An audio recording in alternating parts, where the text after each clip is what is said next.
এখনো রাস্তাতেই থাকবেন এমনটাই জানিয়েছেন চাকরিহারা শিক্ষক শিক্ষিকারা। আজ বিকেলে একটা বৈঠক হয়েছে, সেই বৈঠকের পরে শিক্ষামন্ত্রী জানিয়েছেন যে জট খোলবার চেষ্টা চলছে। তারা নাকি যোগ্য আর অযোগ্যের তালিকা প্রকাশ করতে পারবেন। আমরা জানি না সত্যি কি পারবেন। যদি পারেননি তাহলে এতদিন দেননি কেন? দিনের পর দিন এখানকার হাইকোর্ট যেমন তেমনি সুপ্রিম কোর্ট তো বারবার জানিয়েছিল যে তালিকাটা প্রকাশ করে দিন, আমরা কে যোগ্য আর কে অযোগ্য সেটা নির্ধারণ করে নিই। দেননি তারা। এখন বলছেন দেবেন, যদি দিতে পারেন ভালো, এবং তারপরে গোটা বিষয়টার অভিমুখ কোন দিকে যাবে আমাদের লক্ষ্য রাখতে হবে। কিন্তু যা যা হচ্ছে, যা যা ঘটছে তাকে খুব স্বাভাবিক বলা যায়? একটা সরকার যে আচরণ করছে সেটাকে স্বাভাবিক বলা যায়? আইনের দৃষ্টিভঙ্গিতে এবং আমাদের সামগ্রিক সামাজিক পরিমণ্ডলে স্বাভাবিক চিন্তাভাবনার সূত্র ধরে আমরা যদি গোটা বিষয়টাকে পর্যালোচনা করি তাহলে বুঝতে কোথাও অসুবিধা হয় যে সরকারের অবস্থানটা অপরিচ্ছন্ন, তারা ঠিকঠাক অবস্থান নিতে পারছেন না, তাদের কথা পরিষ্কার হচ্ছেন না। একবার এক এক রকম কথা বললেন। নেতাজি ইন্ডোর স্টেডিয়ামে আমাদের মাননীয় প্রশাসনিক প্রধান যে আশ্বাস দিয়েছিলেন, ভালো করে ভেবে দেখুন, তিনি বলছেন যে আগে যোগ্যদের ব্যবস্থা করা হবে, তারপরে তিনি অযোগ্যদের বিষয়টা ভাববেন। এখন প্রশ্ন হচ্ছে অযোগ্যদের বিষয়টা ভাববেন কেন? ভাবার কথা কি? কারণ নিজেরাই তো তথ্য প্রমাণ দিয়ে এই অযোগ্যদের জানিয়ে দিয়েছিলেন যে এরা ঘুর পথে অর্থাৎ কলঙ্কজনকভাবে চাকরি অর্জন করেছিল। তারপরেও তাদের জন্য ভাববেন কেন? কী কারণে? কারণটা কি এই যে কোটি কোটি টাকা তারা দিয়েছে এই শাসক দলেরই কাউকে। এইভাবে যদি গোটা বিষয়টা গুলিয়ে যেতে থাকে তাহলে কোথায় আইন আর কোথায় বেআইন সেটা তো পরিষ্কার হবে না। আজ আমরা যে দেখলাম তাতে কি গোটা বিষয়টা আলো গুলিয়ে যাওয়ার দিকে যাচ্ছে না? সরকার বলছে তারা জট ছাড়াবে, আমরা প্রত্যাশা করছি জট ছাড়বে। জট যদি ছাড়ে, যে শিক্ষক শিক্ষিকাদের জীবনে অনিশ্চয়তা নেমে এসেছে সেই অনিশ্চয়তা যদি দূর হয় তাহলে তার চেয়ে ভালো আর কিছু হতে পারে না। কিন্তু আমাদের প্রশ্ন, তার জন্য তো একটা অভিমুখ তৈরি হওয়ার দরকার, তার জন্য তো সরকারের অবস্থানটা স্বচ্ছ হওয়া দরকার। সেই স্বচ্ছতার কোনো নিদর্শন আমরা আদৌ পাচ্ছি কি? যেভাবে এক একবার এক এক রকম করে বলা হচ্ছে তাতে সরকারের স্বচ্ছতা কোথায়? এই যেমন ধরুন মাত্র দুদিন আগে ডিআই অফিসে ডেপুটেশন দিতে গিয়ে যে শিক্ষক শিক্ষিকারা প্রবল পুলিশি নিপীড়নের শিকার হলেন, যাদের উপরে লাথি চর লাঠি ভাঙা হলো, তাদের বিষয়ে সরকার কি অবস্থান নিল? একটু লজ্জা পেল, বললেন কি যে এরকম না হলেই ভালো হতো।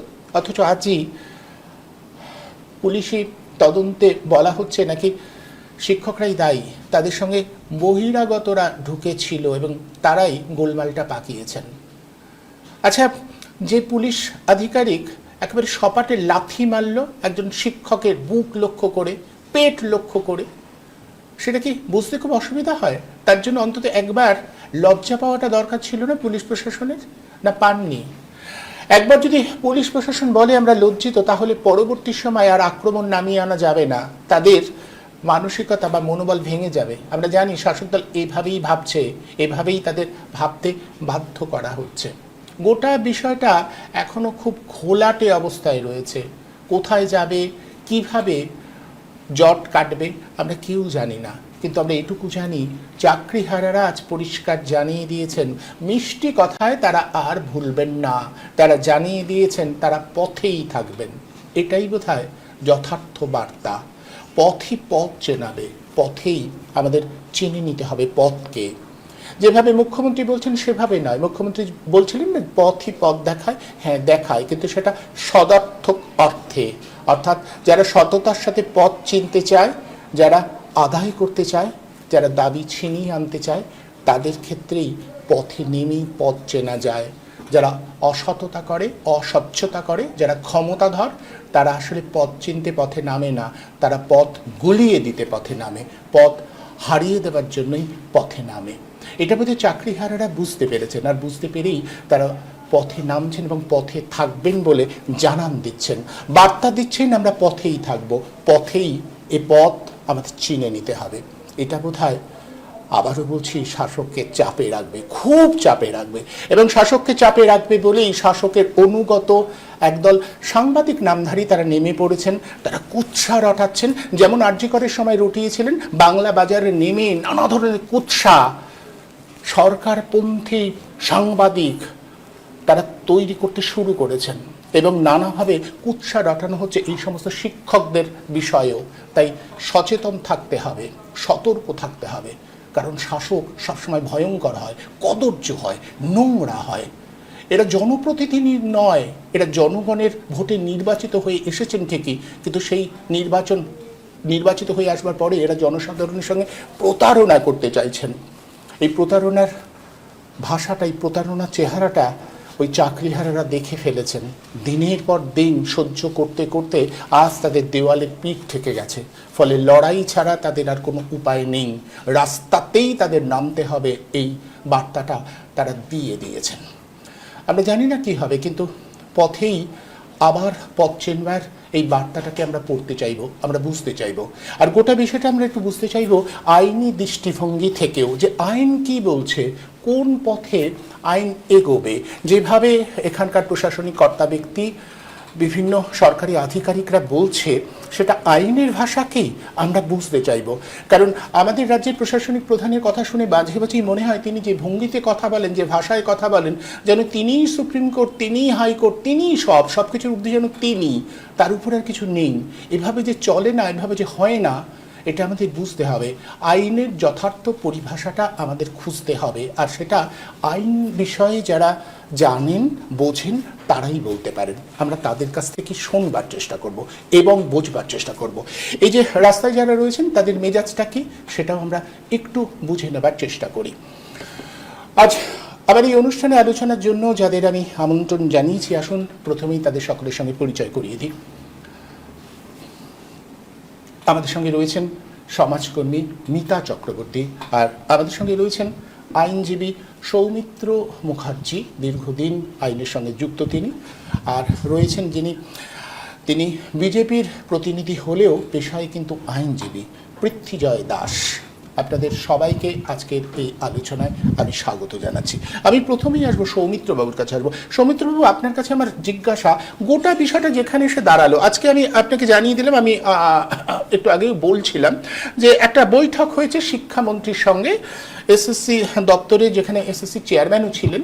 বৈঠক হবার পরে তারা বলেছেন তারা আগামী 17 তারিখে যে শুনানি হবে তার উপরে দেখছেন, এবং তারা নাকি কারা যোগ্য কারা অযোগ্য তার তালিকা প্রকাশ করতে পারবেন, তালিকার সামনে নিয়ে আসবেন, এবং তারপরে কারোর কোনো ভয় নেই, মুখ্যমন্ত্রী যেভাবে আশ্বাস দিয়েছেন সেটাই হবে, সবার চাকরি থাকবে, মায়না মাসোয়ারা এই মাসে যেমন পেয়েছেন তারা পেতে থাকবেন। কিন্তু আমার খুব আইনের পরিভাষাটা কি, যে একবার যদি সুপ্রিম কোর্ট এইভাবে গোটা প্যানেলটাকে বাতিল করে দেয়, তাহলে তো ওখানে একটা ছেদ পড়ছে, সেই ছেদের পরে রাজ্যের সরকার এইভাবে বলতে পারে, কারণ অন্য কেউ তো নয়, রায়টা দিয়েছে সুপ্রিম কোর্টের প্রধান বিচারপতি এবং তার একজন সহযোগী। তারপরে রাজ্য প্রশাসন থেকে যে বার্তাগুলো আমাদের সামনে আসছে, আমি ঠিক বুঝতে পারছি না আইনের অভিমুখটা কি, আইন কি বলছে। নমস্কার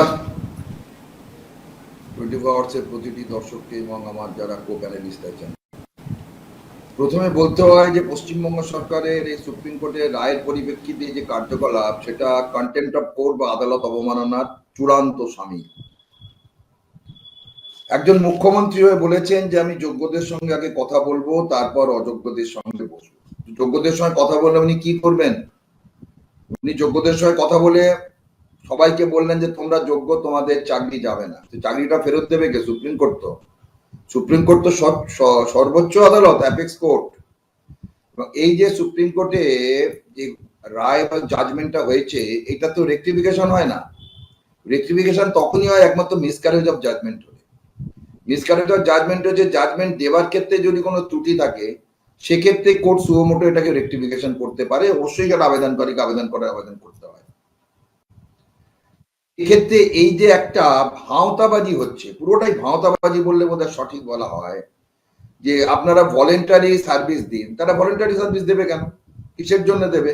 তাদের সংসারটা চলবে কি করে? মাইনে ডিসবার্সমেন্ট হবে কি করে? আর একটা খুব অদ্ভুত কথা বলা হচ্ছে, যে আইনজীবী হিসেবে আমার লজ্জা লাগছে শুনতে। এখনো তো স্কুল সার্ভিস কমিশন থেকে বা রাজ্য সরকার থেকে টার্মিনেশন লেটার দেওয়া হয়নি। টার্মিনেশন লেটার লাগে না, টার্মিনেশন লেটার দেওয়া লাগে না। কোর্টের ডিগ্রি হলে সেই ডিগ্রিটা সেই পার্টিকে পাঠিয়ে দিতে হয়, সেই যে হয়েছে যার বিরুদ্ধে অ্যাকিউজ তাকে পাঠিয়ে দিতে হয়। এখানে আলাদা করে কোনো টার্মিনেশন লেটার দেবার কোনো কারণ থাকে না, কারণ টার্মিনেশন দেবার মালিক এখানে রাজ্য সরকার নয়, অলরেডি টার্মিনেট করে দিয়েছে সুপ্রিম কোর্ট। এইবার একটা প্রশ্ন আসছে যে রিভিউ পিটিশন, এটা নিয়ে একটা ভাঁওতাবাজি। রিভিউ পিটিশনটা কি এটা খুব পরিষ্কার ভাবে বলি। Section 114 of the civil procedure করে হাইকোর্টের রিভিউ পিটিশনের ক্ষমতা, আর article 137 of the Indian constitution supreme কোর্টের রিভিউ পিটিশনের ক্ষমতার মধ্যে আকাশ আর পাতাল তফাৎ। আর্টিকেল 137 অফ দ্য ইন্ডিয়ান কনস্টিটিউশনে যখন কোনো রিভিউ পিটিশন হয়, সেখানে কোনো রকম ভাবে পুনর্নয় কোনো শুনানি করা যায় না।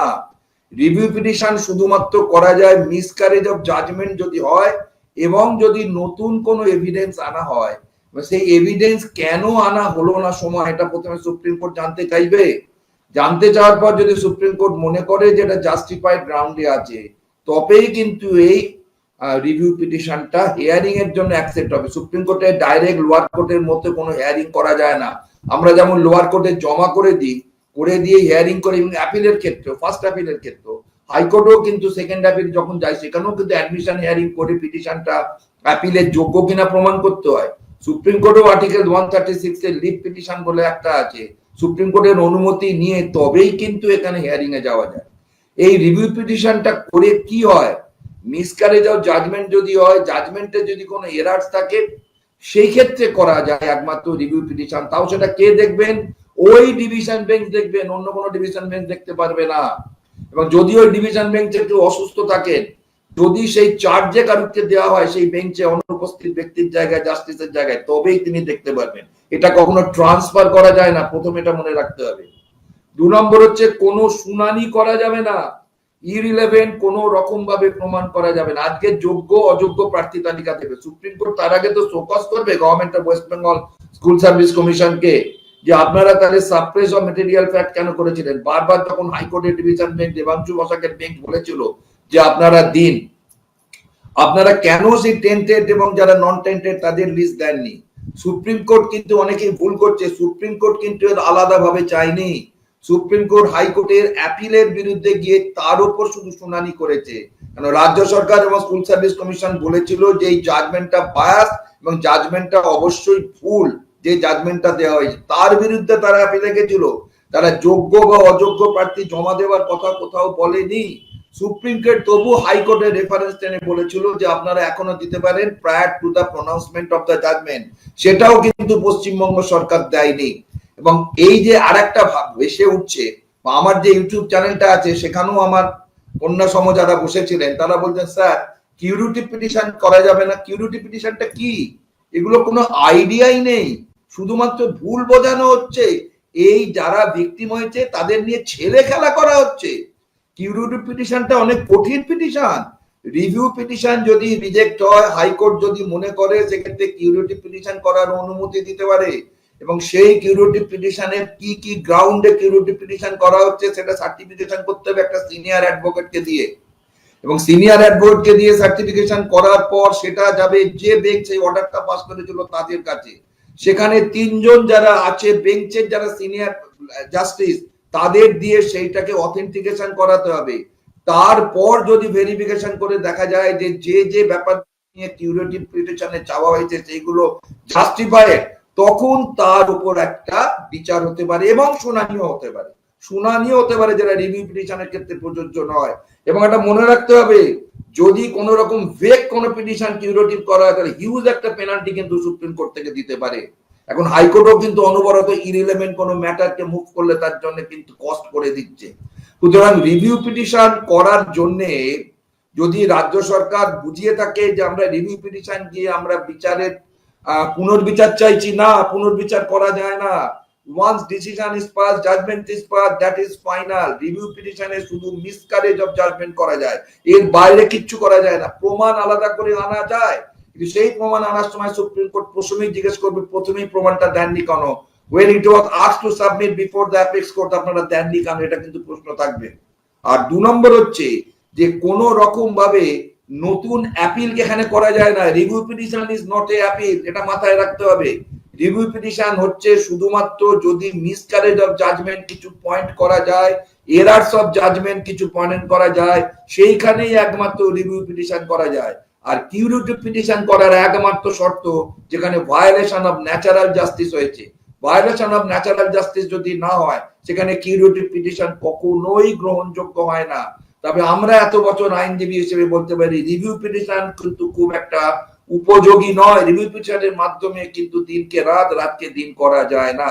রিভিউ পিটিশন অ্যালাউ করতে গেলে সেখানে খুব পুঙ্খানুপুঙ্খ ভাবে মিসক্যারেজ অফ জাজমেন্টটাকে উল্লেখ করতে হবে, এরারস অফ জাজমেন্ট উল্লেখ করতে হবে, এবং নতুন যদি কোনো প্রমাণপত্র এসে থাকে যে প্রমাণপত্র কোর্টে সাবমিট করতে হবে, সেটা সাবমিট করলেই যে সুপ্রিম কোর্ট নেবে এটা অনেকেই ভুলে যাচ্ছেন। হাইকোর্টের রিভিউ আর সুপ্রিম কোর্টের রিভিউর মধ্যে হেভেনের ডিফারেন্স, যেমন সাধারণ বিমান আর বোয়িং বিমানের মধ্যে যে তফাৎ আছে, ঠিক হাইকোর্টের review 114 of the civil procedure code আর article 137 of the Indian constitution, এটা সুপ্রিম কোর্টকে একটা স্পেশাল পাওয়ার দেওয়া আছে। এই স্পেশাল পাওয়ার বলে কিন্তু রিভিউ পিটিশন সুপ্রিম কোর্টে করা মানেই যে কিছু পরিবর্তন হয়ে যাবে জাজমেন্টের, একদম নয়। এখানে কোনো শুনানি করা যাবে না, কোনো আর্গুমেন্ট করা যাবে না, শুধুমাত্র কজ দেখাতে হবে যে এইখানে মিসক্যারেজ অফ জাজমেন্ট হয়েছে এবং আমরা এই নতুন প্রমাণ করতে হবে যে আমরা এই নতুন রেকর্ডটা পেয়েছি, আমরা এই নতুন তথ্যটা পেয়েছি, যে তথ্য নিয়ে অলরেডি হাইকোর্ট হাইলাইট করেছিল। অভিজিৎ বন্দ্যোপাধ্যায় সিঙ্গেল বেঞ্চ বলেছিল যে দুর্নীতি হয়েছে এরম এরম কারণ, এবং দেবাংশু ভট্টাচার্যের বেঞ্চ টেন্টেড এবং নন টেন্টেড পরিষ্কার বলেছিল। তারপরে এটাকে সুপ্রিম কোর্টে বলতে পারবে স্কুল সার্ভিস কমিশন যে একটা নতুন ডিসকভারি হয়েছে, কখনোই বলতে পারবে না। এবং যদি বলে তার জন্য সুপ্রিম কোর্টে অবশ্যই আরেকটা ধাক্কা খাওয়ার জন্য প্রস্তুত থাকতে হবে।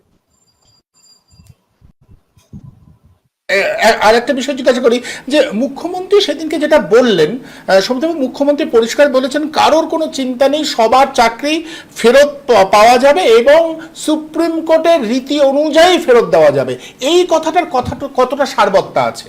আমি একেবারে কোর্টের রীতি অনুযায়ী ফেরত দেওয়া যায় না। সুপ্রিম কোর্ট যে জাজমেন্ট দিয়েছে সেই জাজমেন্টের এগেইনস্টে রিভিউ করতে হবে, এবং যদি কোনো প্রমাণ আনে সেখানে সুপ্রিম কোর্টকে বোঝাতে হবে প্রমাণটা প্রথমে দেয়নি কেন। অ্যাডিশনাল এভিডেন্স তখনই যাওয়া যায় যদি সেই এভিডেন্সের উপর কোনো প্রশ্ন তোলা না থাকে।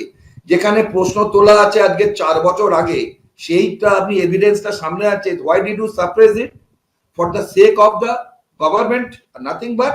এখানে এই যে চাকরি ফেরত দেওয়ার কথাটা অ্যাবসলিউটলি ভেগ, এবং এই যে মাইনে দেবেন দিতে পারেন না, উনি দিতে পারেন না, এখানে মাইনে দিতে পারেন না। অনেকে বলছে যে 3 এপ্রিল জাজমেন্টটা হয়েছে, তাহলে 2 তারিখ অবধি পাবে না কেন? আরে from the on and from the date of appointment থেকে এটা ইলিগালিটি হয়ে গেছে, তো সেক্ষেত্রে মাইনে দেওয়ার কোনো প্রশ্নই আছে না। সুপ্রিম কোর্ট একটা দয়া করেছে, just it is not a consideration, যে যারা যারা ওই নন টেন্টেড হিসেবে 6426 জন বাদ দিয়ে যাদের লিস্ট স্কুল সার্ভিস কমিশন দিয়েছিল তাদের কিন্তু মাইনে ফেরত দেওয়ার বাধ্যতা করেনি, তাদের মাইনে ফেরত দিতে হবে। যারা টেন্টেড তাদের অবশ্যই মাইনে ফেরত দিতে হবে। এবং এই সোমা দাসের ক্ষেত্রে যে কনসিডারেশনটা হাইকোর্ট করেনি, 25,753 জনকে চাকরি গেছিল, সেখানে এখানে 25,752 জন গেল সোমা দাসের চাকরিটা ফেরত পেয়েছে। তবে আমার কাছে খবর এসছে যেরকম ক্যান্সার পেশেন্ট বেশ কিছু আছে, তারা কি করবে স্যার, আমরা কি করব, আমি আমার অ্যাডভাইস সেখানে দিয়েছি।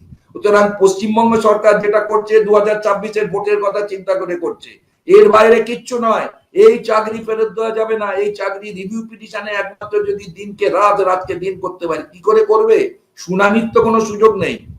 কি করে বলবে তার অ্যাডভোকেটরা গিয়ে? শুনানির তো কোনো সুযোগ নেই, শুধু নতুন এভিডেন্স আনতে হবে। নতুন ফাসিস করছি কথাটা, ওল্ড এভিডেন্স নয়। 4 বছর আগে যে এভিডেন্স দেওয়ার কথা ছিল সেটা আপনি দেননি, নতুন এভিডেন্স দিলে কিন্তু সুপ্রিম কোর্ট প্রশ্ন করবে এতদিন যাননি কেন। That is harassment of the supreme court. Supreme কোর্টের হ্যারাসমেন্ট হলো they ought to be punished by way of cost. অবশ্যই একটা বিরাট টাকার পানিশমেন্ট কিন্তু আসতে পারে।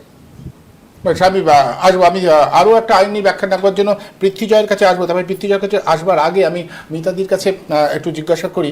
মিতাদি, আপনারা আন্দোলনের মধ্যে রয়েছেন, আপনারা লড়াইয়ের মধ্যে রয়েছেন, চাকরিহারা ছেলেমেয়েরা এবং আর্জিকর যে এটা চলছে, কোথাও মনে হয় না যে বারবার আইনের ঘুরপথে, মানে আইনের গোলক ধাঁধা তৈরি করে এ রাজ্যের প্রশাসন যে বার্তাগুলো দিচ্ছে, আইনের সাথে তার কোনো সামঞ্জস্য নেই।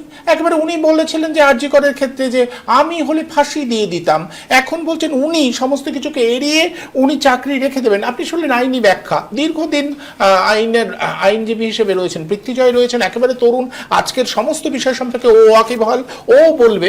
সৌমিত্রবাবু বলে দিলেন, ব্যাখ্যা করে দিলেন যে না, হবে না, এবং যারা আইনজীবী তারা সকলেই বলছে এভাবে হবে না, মানতে হবে দুর্নীতি হয়েছে, অন্যভাবে গোটা বিষয়টার মীমাংসা করতে হবে। ভয়ঙ্কর ভয়াবহ একটা দুর্নীতি করেছে রাজ্যের প্রশাসন, সেটাকে চাপা দেওয়ার জন্য আর একটা ভাওতা। আচ্ছা, প্রশাসনিক প্রস্তুতি বলতে একটা কথা আমার মাথায় ঘুরপাক খায়, প্রশাসনিক অ্যাট্রসিটি।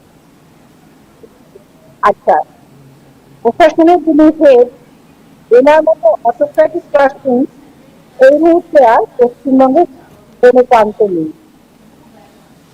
এবং আই থিঙ্ক পরিষ্কার করে বললে হয়, রাষ্ট্রীয় সন্ত্রাস এইটা আমাদের। এবং ওনার মতো বড় সন্ত্রাসবাদী আর পশ্চিমবঙ্গে আর একটু খুঁজলেও পাওয়া যাবে, খুঁজলেও পাওয়া যাবে। তুমি চিন্তা করে দেখো, যখন আর্যিকরের ঘটনাটা ঘটলো তার ঠিক পরেই একটা ভ্যান্ডালিজম করলো, করে যেখানে প্রমাণ তথ্য সমস্ত কিছু পাওয়া যেত সেই সমস্ত কিছু ভেঙে চুরে নির্মাণ করে তথ্য প্রমাণ লোপাট করে দিত।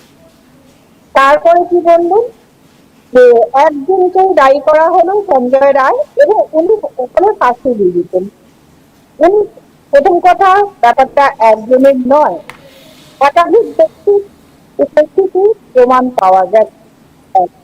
আর সঞ্জয় রায়কে ফাঁসি দেওয়ার তিনি কেউ নন, উনি কে? আর সঞ্জয়ের ফাঁসি হবে কেন? আগে তো বিচার করতে হলো, সমস্ত তথ্য বেরো। ঠিক স্কুল শিক্ষকদের ক্ষেত্রে একই ব্যাপার। যেদিনকে এদের এইরকম একটা রায় বেরোলো, এই রায় বেরোনোর পরে এই রায় হচ্ছে এদের পেটে লাঠি মারার রায়। আমি সুপ্রিম কোর্টে অনারেবল যারা জাজমেন্ট দিয়েছেন তাদের প্রতি শ্রদ্ধা রেখে বলছি, কেন এই রায় বেরোলো?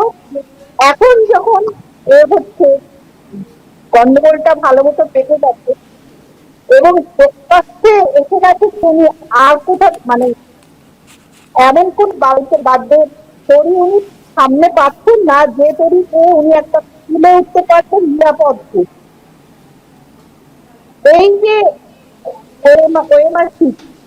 এতদিন ধরে, যখন কেসগুলো চলছিল, কোর্টে বারবার, কোর্টের অ্যাডভোকেটটা বারবার ওকে জমা দিতে হয়েছিল, বারবার। একদম ওএমআর-শিট উনি দেননি, এবং ওএমআর-শিটের যে সব কপি ওনাদের কাছে ছিল সেটাও লোপাট হয়ে গেছে।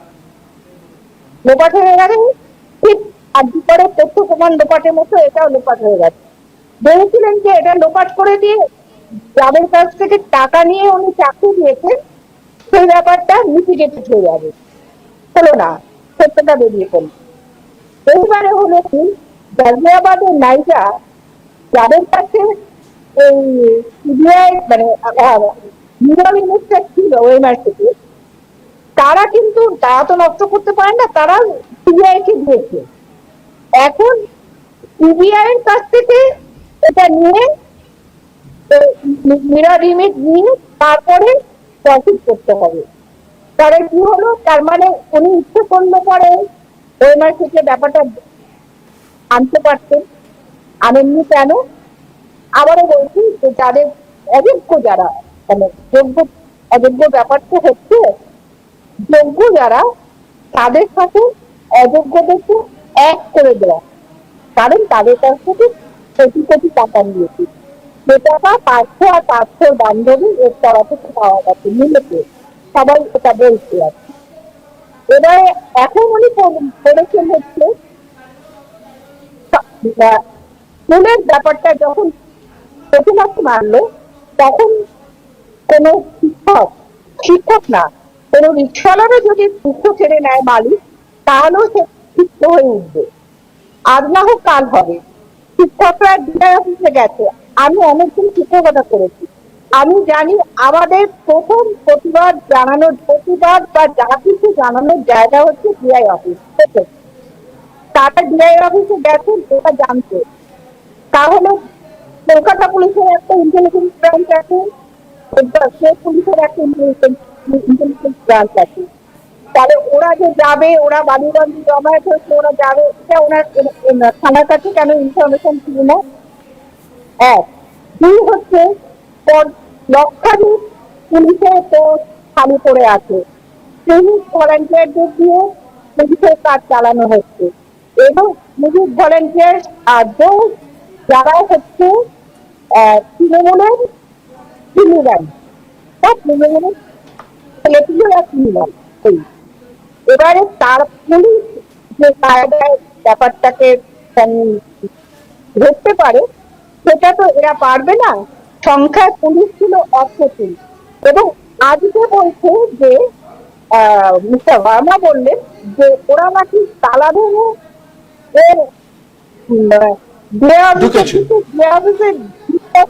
নষ্ট করে দেওয়ার চেষ্টা করছিল। এটা কোনো প্রমাণ নেই, মানে পুরো মিথ্যের ওপর দিয়ে সমস্ত ব্যাপারগুলো চালিয়ে যাচ্ছে। তুমি মনে করে দেখো, মেদিনীপুরে ভিন্ডার ল্যাব থেকে মৃত্যু হওয়ার পর উনি বলেছিলেন ডাক্তার দেবে, অথচ পশ্চিমবঙ্গ ফার্মাসিউটিক্যাল, যেটা আমাদের রাজ্যের অনুমোদন প্রাপ্ত, তারাই এই বিষাক্ত ভিন্ডার ল্যাবটা তৈরি করে। ওনার ব্যাপারটাই হচ্ছে, আজকে উনি বলছেন এতজন পুলিশ আহত হয়েছে, এতজন পুলিশ এখনো হাসপাতালে আছে, ইত্যাদি ইত্যাদি। পুলিশ অত্যাচার করতে বাইরের লোকটা গিয়েছিল। এটা এত এত মিথ্যে আজকে পরে চাকরি হারাদের চাপ, লোকে প্রকৌশলে মানে ঘুরিয়ে দেওয়ার জন্য উনি আর একটা চাল ফেলে বসে আছেন, দাঙ্গা। এখন মুর্শিদাবাদে হচ্ছে, যেটা হচ্ছে সেটা কি ঘটার খুব কারণ ছিল, আমি অত্যন্ত ভালো করে বিশ্লেষণ করেছি। অত লঘু করলে দেখলে হবে না। ওখানে মুসলিমরা বেশি, ওরা হিন্দুদেরকে মারছে বা ইত্যাদি ইত্যাদি, এইসব এত লঘু করে দেখলে হবে না। এটা হচ্ছে শোনো, স্বাধীনতাত্তর ভারতবর্ষের দুটো বড় স্ক্যাম হলো, যেটা আবিশ্ব ঘৃণার চোখে দেখেছে। একটা হচ্ছে অভয়ার মৃত্যু, আর একটা হচ্ছে 26,000-এর চাকরি হারা। এত বড় স্ক্যাম কোন রাজ্যে হয়নি, পশ্চিমবঙ্গে হয়েছে। এবারে এটার থেকে বুক ফেরানোর জন্য আবার দাঙ্গা। কাজেই এই রাজ্য পুরোটাই চলে গেছে হচ্ছে হিটলারের হাতে। হিটলার চলে গেছেন, কিন্তু হিটলারের সময় তিনটে ব্যাপার ছিল। হিটলার এক, দুই হচ্ছে গোয়েবলস, তিন হচ্ছে লুম্পেন প্রলেতারিয়েট। লুম্পেন প্রলেতারিয়েট তারাই ছিল যারা হচ্ছে অশিক্ষিত, অমার্জিত। যেরকম এখন দাঙ্গা যখন ঘটে, তখন লুটপাট নানান কিছু হতে থাকে। তারা কিন্তু কোন ধর্মেরও না, দলেরও না। এনারও ঠিক গোয়েবলসও আছে, উনি হিটলারও আছেন, প্রলেতারিয়েট লুম্পেনরাও আছে। এখন এই দিয়ে যদি প্রশাসন চালাতে হয়, তাহলে যা ঘটবার তা ঘটছে। আমরা এটাকে মেনে নিতে পারছি না। এবং আজকে আমার আরো খারাপ লাগছে, ওরা যখন বিকাশ ভবন থেকে বেরোলো, তাদের কথাতেও আমি খানিকটা আশাহত হয়েছি। তার কারণ, তাদের কথাতে এমন একটা ভাব ছিল যে তারা সরকারের প্রতি অনুগতও না, আবার সরকার বিরোধীও নয়, এরকম একটা দোলাচলের ভাব আমার মনে হয়েছে। এইটাও কিন্তু আর একটা চিন্তার ব্যাপার। একদম, বারবার আমি এটা বলছি যে সরকারের প্রতি যদি আস্থা রাখে, সরকারকে যদি চাপে না রাখা যায়, তাহলে কিন্তু দাবি আদায় হবে না। বারবার আমি গতকাল একটা অনুষ্ঠান করেছি যে লাথিটা যতটা না শিক্ষকদের পেটে, তার চেয়েও বেশি বোধহয় আপোষকামিতার পেটে। যেভাবে আমরা মেনে নিচ্ছি, মানিয়ে নিচ্ছি, সেই আপোষকামিতার পেটেই বোধহয় লাঠিটা পড়েছে। পুলিশের এই লাঠিটা বোধহয় লক্ষ্যটা সেখানেই। আমি আসবো পৃথ্বীজয়ের কাছে। পৃথ্বীজয়, গোটা বিষয়টা যেখানে দাঁড়িয়েছে, আইনি ব্যাখ্যাটা সৌমিত্রবাবু প্রাথমিকভাবে করে দিয়েছেন। আমি তোমার কাছে এটা যে জানতে চাইবো যে এই যে বারবার করে বলা হচ্ছে ধোঁয়াশা, একটা ধোঁয়াশা, সত্যি তো আজকে শিক্ষামন্ত্রীর সাথে বৈঠক করে আসবার পরে বলছেন যে ওনারা বলেছেন আসল নকল সমস্ত তথ্যগুলো সামনে আসবে। সত্যি কি এরকম হবে? আবার সুপ্রিম কোর্টে যাবে, আর সুপ্রিম কোর্ট বলবে ও তাই আছে, সুতরাং ঠিক আছে, আর কোনো অসুবিধা নেই, তোমাদের চাকরি। এমনটা কি হবে? বিষয়টা কি এরকম এত সহজ সরল হতে পারে? এভাবে ব্যাখ্যা দিয়েছেন, মানে এর যে সহজ সরল এবং আইনের সঠিক ব্যাখ্যা এই মুহূর্তে এই প্যানেলিস্টের মধ্যে উনি মানে খুব ভালোভাবে বলেছেন। বলে ওই বিষয়ে আমি আর ঢুকছি না, আমি একটু পলিটিক্যাল বিষয়ে আসছি।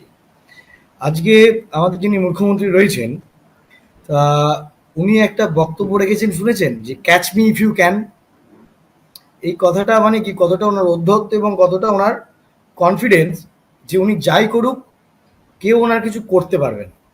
তা এইটা হয় অত্যন্ত মানে বুদ্ধিমানের মানে মানে কাজ, নাহলে অত্যন্ত বোকামির কাজ। উনি যেটা করছেন, যেভাবে বলছেন, তাই হচ্ছে পৃথ্বীজয়, বারবার তাই হচ্ছে। উনি যে ভঙ্গিতে কথা বলেন, সুপ্রিম কোর্ট যে প্যানেল বাতিল করে দিয়েছেন তাদেরকে নাকি উনি মানে রাখবেন এবং তাদেরকে মায়নাও দেবেন।